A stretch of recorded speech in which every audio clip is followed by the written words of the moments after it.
Hey, thanks very much. Cris, going into your first title defense, how does it feel to have an actual division around you and, opponents who have built up win streaks rather than just fighters brought in here and there, maybe from another weight class like the UFC did? And how important is that to your legacy?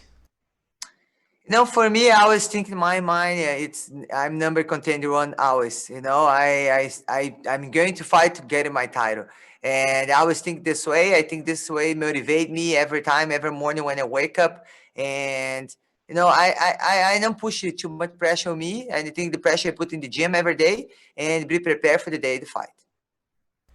You were keeping an eye on Sinead Kavanagh on her fight. She mentioned that she saw your name pop up in the YouTube prelims. Is that something you do? Have you been kind of scouting the rest of the division in Bellator? I like to watch all the fights, and that make me very happy. Bellator have the full division, a lot of girls in my division. You just have to keep your eye on the end and keep training. All right. Giancarlo? Hi, Chris. Yeah, just I guess to follow up on that question, what have you seen out of the other women's fighters in Bellator? No, the one thing that make me really happy is the real 145 pound. I always fight for this. I always, the beginning of my career is I always believe in the 145 division, and it make me very happy. Scott Coker is signing all the girls 145, and you're gonna be great division, gonna be great fights. And I guess final question for me. Scott Coker has been open to working with other promotions, like we saw with Ryzen back in December. Is there a fight that you'd like to do over there? Like, is there an opponent there that would interest you? This is very cool. I think I have a dream fight in Japan. I never have the opportunity to fight in Japan, and they opened the fight girls fight over there in like a couple of years.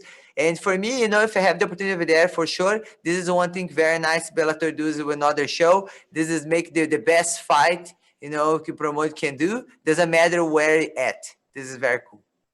Gareth, go ahead. Hi, Chris. How are you doing from London? I'm great, thank you. Good. One shouldn't mention a lady's age, yeah, but you're 35. I think you can do it when someone's a fighter. Does it motivate you more that you're a target for everybody out there? For me, I think I'm very stubborn, like for learning every day, and even if I win for a long time, I always like to learn, if I get improve my game. And for me, I feel very blessed and be where I'm at, But it's a lot hard work. It's not just something happened the one day, but couple years of working really hard and training, and just motivate to keep improve my game. When I spoke to Scott Coker last time, and I spoke to him about this in Paris as well last weekend, they are open to you crossing over for a fight with Katie Taylor as well. Does that fire burn in you to go and have a boxing match with a big world champion in boxing? For now, I'm focusing on Arlene Blencowe, but everybody knows my dream. I would like to do one boxing fight, and I never choose my opponent. I'm gonna let it for my manager and Scott Coker decide this. But for me, I was gonna keep training. But for sure, Thursday, Arlene Blank first. Jean-Eric? Hi, Chris. Can you hear me okay? Yes, I can. Okay, Chris. So I know you're not looking past Arlene, but I wanted to just ask you a little bit about Julia Budd and Kat Zingano. They both had wins recently. Just what were your thoughts on them and what they've done recently? No, I watched the fight. I think Julia did great. She's got the win, and Kat Zingano for a long time. She's no the last fight she had. She's long time no fight. The last time she had, she didn't have the opportunity to fight too much because they have a kick in the eyes. But I'm happy that she's coming back and fighting, and she's a great opponent for Julia Budd.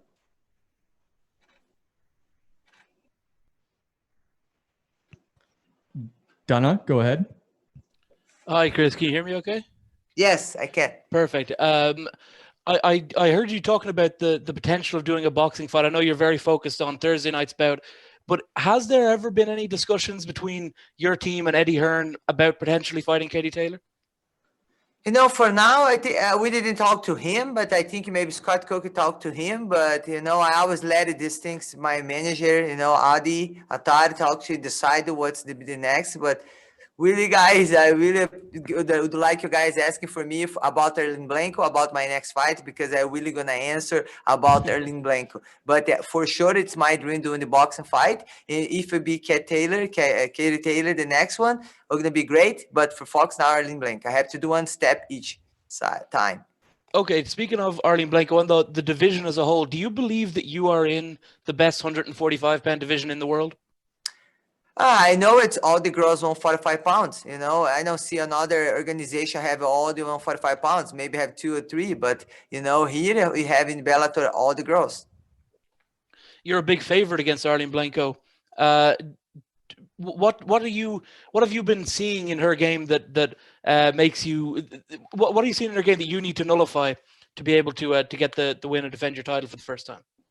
No, I watched a couple fights of her. She's tough, and she likes to strike. She's have 2 times world champion boxing, and you know, but it's MMA, mixed martial arts, and this is I like to do the mixed martial arts. It's gonna be a great fight. Sorry for the technical difficulties on Steve Jewin's question. Steve, would you mind asking again? Sure. My first question for Cris was how the pandemic affected her training. I need the answer again. Yeah, because we didn't work at first. For me, you know, the beginners are very hard because I was doing my camps in South Africa too, and then I have the opportunity to go to South Africa. But I knew after Julia Budd, I would like to be focusing in boxing training. And I was really training boxing because I was thinking going to be the next boxing fight. But the pandemic delayed a little bit. But I knew I was going to fight MMA in October. I start training Kings MMA. It's like 2 miles from my house. And over there, every week have a lot of fighters have a fight, and we continue train over there. And of course, you everybody get a test to get it clear for be safe and train. But I will keep training. Thank you, Cris, and sorry you have to answer these twice. The other one that I asked was if you think Arlene Blencowe is a really tough opponent coming in off 3 straight wins. You know, I think she's deserved to fight for the title. You know, she's coming to good wins. And I believe if Scott Coker puts his fight with me, for sure it's a great match. Santiago. Hi, Cris. Greetings from Amsterdam. You've had such a beautiful career thus far, and when I see you fight, I can clearly see the best Cyborg is yet to come. Like, you are improving every fight. I really love that. The fans really want to see you fight against Kayla Harris. Is that a fight that you want to do in Bellator somewhere down the line? You know, I never choose my opponents. I always like to try be ready for everyone, and especially for now, we have to train and improve your game and be ready for anybody. You know, all my career, I never choose my opponent. I always be ready and say yes. Dan? You can hear me all right? Yes. Hello? Yep, we can hear you. Okay, all right. Cris, how would you compare your professional happiness in Bellator compared to some of your more recent stints in other organizations, and how much perhaps does your relationship with Scott help? The first thing, you know, I think people can see how happy I am.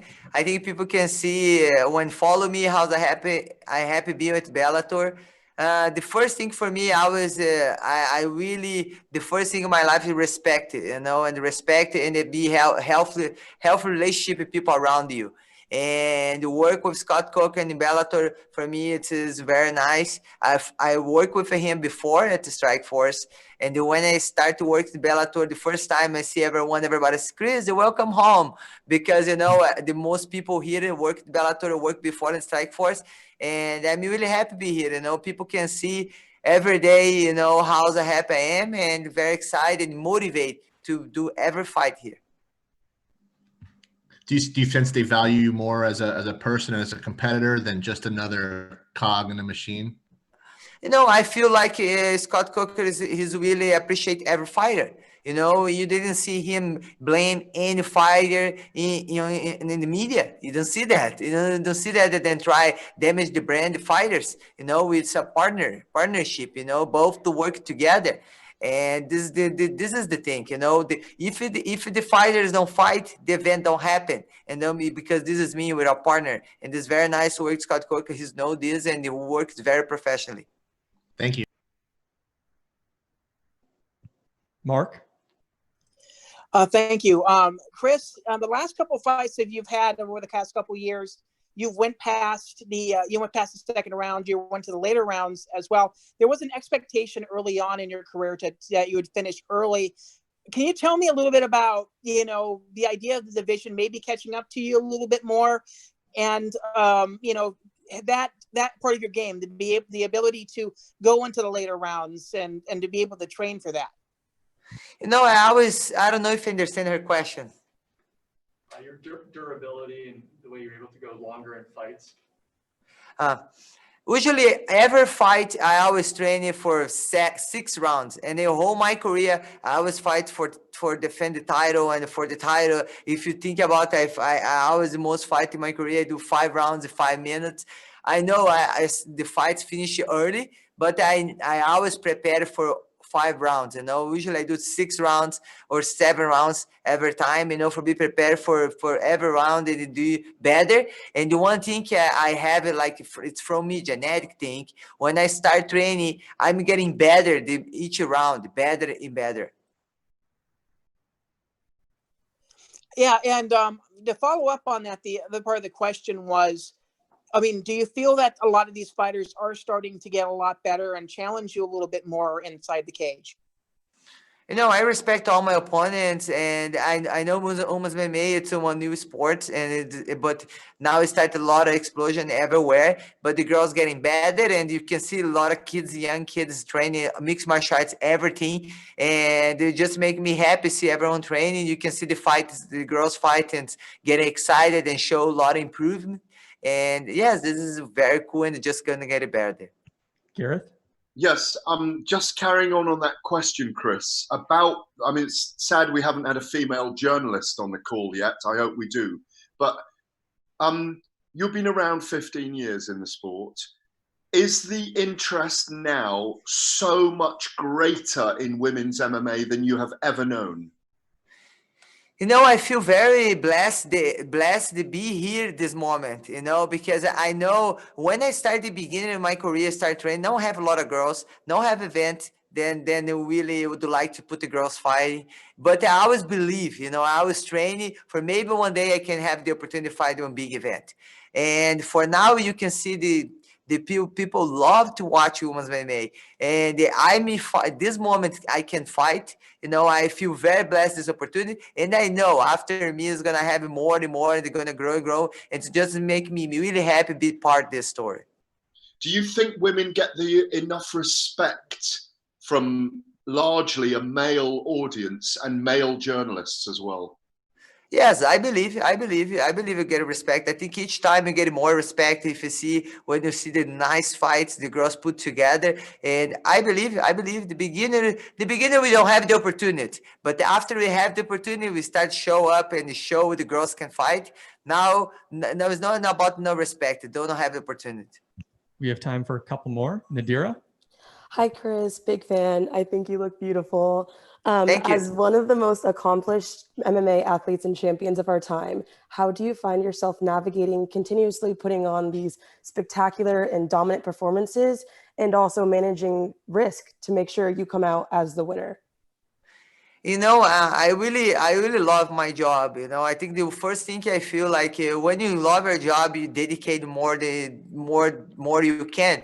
And I wake up in the morning ever happy, and I do my training every day. I try to do most training I can. You know, I want to train more than my opponent. This is motivating me every morning, and of course all the love to my fans, and you know, step in the octagon and show, you know, hope for everyone, and see how hard it you get something. But you feel if you continue discipline and training and believe yourself, have faith, for sure you're gonna get your blast. Just have to continue work hard.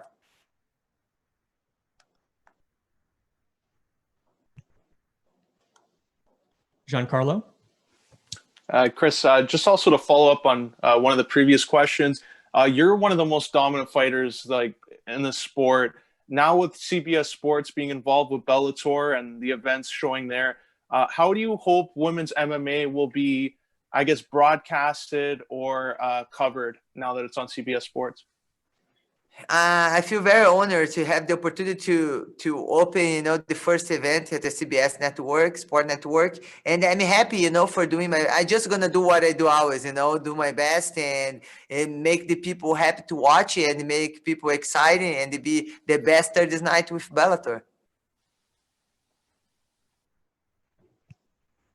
Our last question comes from Lenny March. How's it going, Chris? How are you? I'm good, thank you. Yeah, so in this interview, a lot of people have talked about you going over to boxing and getting fighting Katie Taylor, but recently you've said that you would like to get the cross-promotion fight with Amanda Nunes. Is that maybe a possibility in the future of cross-promotion between the Bellator and UFC? The first thing when I talked to Scott Coker, I knew he can cross over, it can put Bellator fight to another event, and this is very cool. And then when I was over there, I was then don't have the opportunity to give it the rematch. They want to give it the rematch. Maybe in the future, I think the best promoter is to make the best fight that the fans would like to watch. And I talked to Scott Coker and I said, Chris, I'm open for doing that. And let's see the other side would like to do. And just waiting, and see what's going to be the next for me. I just have to keep work hard and train and wait, see. Yep, I don't want to keep you too long. Good luck this Thursday. Thank you. Great. Thank you for the time, Chris. Appreciate it. Good luck.